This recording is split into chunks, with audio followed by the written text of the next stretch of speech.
ਚੰਗਾ ਬੱਚਿਓ, ਅੱਜ ਅਸੀਂ ਡਿਸਕਸ ਕਰਨ ਜਾ ਰਹੇ ਹਾਂ SN1 ਤੇ SN2 ਮੈਕੈਨਿਜ਼ਮ ਔਰ ਇੱਕ ਬਹੁਤ ਜ਼ਿਆਦਾ ਇੰਪੋਰਟੈਂਟ ਟੌਪਿਕ ਨੇ ਹੈਲੋ ਐਲਕੇਨ ਐਂਡ ਹੈਲੋ ਐਰੀਨ ਚੈਪਟਰ 'ਚੋਂ। ਐਕਚੁਅਲੀ ਇਸ ਟੌਪਿਕ ਦੇ ਵਿੱਚ ਅਸੀਂ SN1 SN2 ਮੈਕੈਨਿਜ਼ਮ ਦੀ ਥੋੜ੍ਹੀ ਜਿਹੀ ਡਿਟੇਲ 'ਚ ਜਾਵਾਂਗੇ ਔਰ ਹੁੰਦਾ ਕੀ ਹੈ, we take a reactant and it gets converted to product. But reactant ਨੂੰ ਰਿਐਕਟ ਕਰਵਾਉਣ ਲਈ we need some reagent. Reagent is something you can say attacking species, all right, or attacking species ਜਿਹੜੀ ਹੋ ਸਕਦੀ ਹੈ, it can be an electrophile ਜਾਂ ਫਿਰ ਇੱਕ nucleophile ਹੋ ਸਕਦਾ ਹੈ। electrophile ਕੀ ਹੁੰਦਾ ਹੈ, which is deficient in electrons, understand, or electron deficient species ਨੂੰ ਅਸੀਂ ਕੀ ਬੋਲਦੇ ਹਾਂ, that is Lewis acid. And what can be the examples for electron deficient species? That could be AlCl3 if we talk about the neutral electrophiles, and it can be say Cl plus if we talk about the charged electrophiles.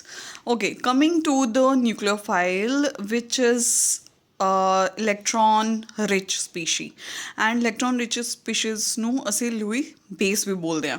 ਔਰ ਇਹਦੇ ਵਿੱਚ ਕਿਹੜੀ example ਆ ਸਕਦੀ ਹੈ? This can be an example of say OH, right, minus.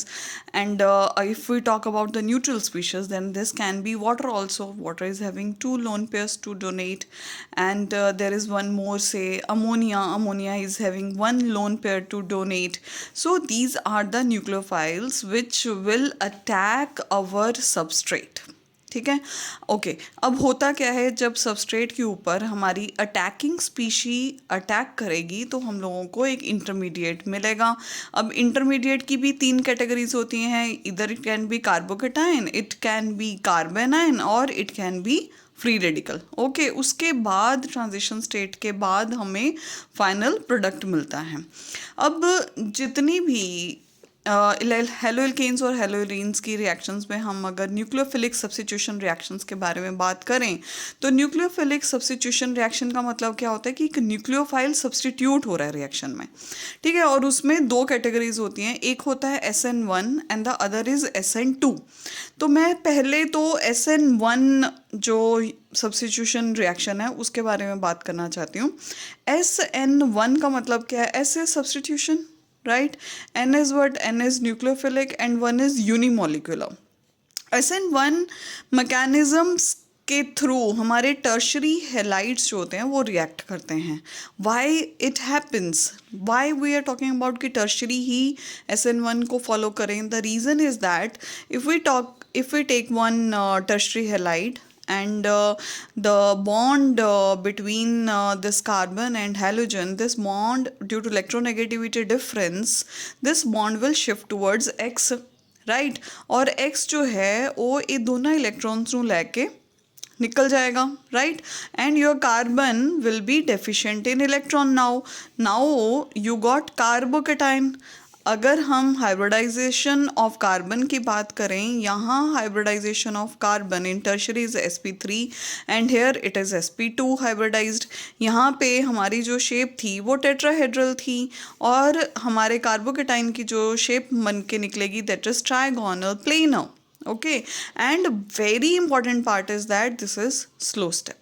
जहाँ पे ये बॉन्ड टूटता है, कार्बोकेटाइन फॉर्मेशन होती है, वो एक स्लो स्टेप है।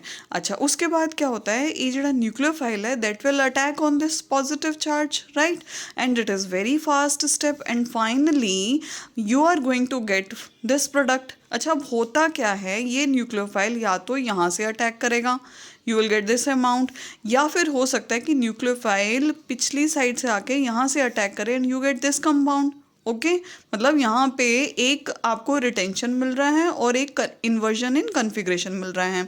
Okay, now very important part is कि इसकी इंपॉर्टेंस क्या है। इसकी इंपॉर्टेंस बच्चों क्या होती है, जब न्यूक्लियोफाइल इधर से अटैक कर रहा है तो it has the capacity to polarize the light to this direction, that is towards the right side. और ये वाला जो कंपाउंड है this can polarize the light to the left side. और अगर ये दोनों कंपाउंड 50-50% अमाउंट में बनते हैं तो जो रिजल्टेंट मिक्सचर होता है उसको हम बोलते हैं रेसिमिक मिक्सचर। ओके, अगर हम अभी बात करें कि मैंने यहाँ पे SN1 क्यों बोला, बच्चों, जब भी रिएक्शन 2 स्टेप में होती है तो हमने ये देखना होता है कि स्लो स्टेप कौन सा है, that will be the rate determining step. So हम यहाँ फास्ट स्टेप पे बिल्कुल रिलाई नहीं करेंगे, we will talk about only slow step. Now slow step में सिर्फ एक हमारा जो सबस्ट्रेट है that is participating, so that's why we write it as SN1, substitution nucleophilic unimolecular reaction. Okay, अब now what I want to tell you also that there is big importance of the type of solvents all. Okay, type of solvents में अगर बात की जाए तो 2 type के solvent होते हैं, polar and non polar. Polar is actually if we talk about this will be further categorized into 2 categories, that is polar protic, polar aprotic। Polar protic कौन से होंगे, जैसे H+ हो गया, वाटर हो गया, हमारा एल्कोहल हो गया, right, and this acetic acid हो गया, this is called polar protic. मतलब जब हम इसको पानी में डालें तो हमें H+ आयन मिलने चाहिए। पोलर अप्रोटिक आपको H+ आयन नहीं देंगे। तो उसमें कौन कौन सी कैटेगरीज आएंगी, ये हमारा प्रोपेनॉन हो गया, दिस इज CH3। ये C को हटा के अगर मैं यहाँ पे S इंट्रोड्यूस कर देती हूँ, S double bond O CH3, this short we call it DMSO, मतलब डाई मिथाइल सल्फोक्साइड।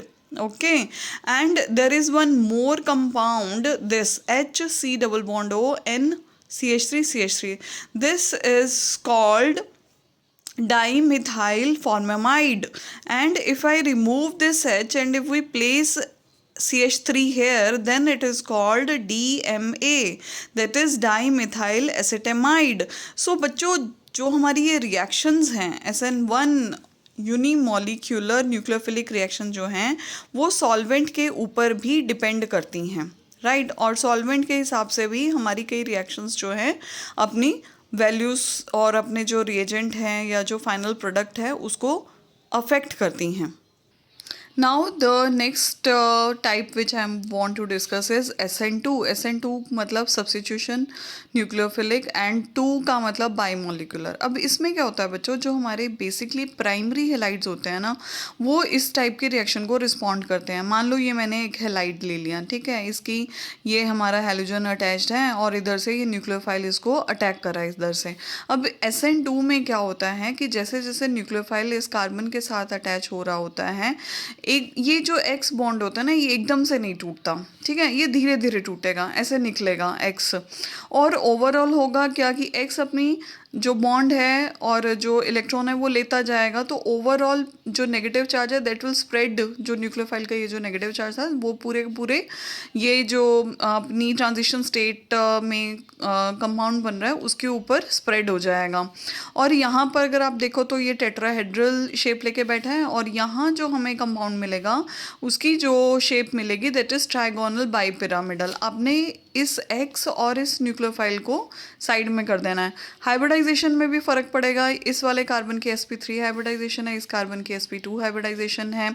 अगर आप नोटिस करो SN1 में हमें इंटरमीडिएट मिल रहा था, यहाँ हमें ट्रांजिशन स्टेट मिल रही है ना। What is the difference between transition and intermediate state? जो बच्चों ट्रांजिशन स्टेट होती है ना उसकी ज़्यादा एनर्जी होती है और वो लेस स्टेबल होता है, बिकॉज हमने पढ़ा है कि कार्बोकेटाइन में हाइपर कंजुगेशन से स्टेबलाइजेशन हो जाता है।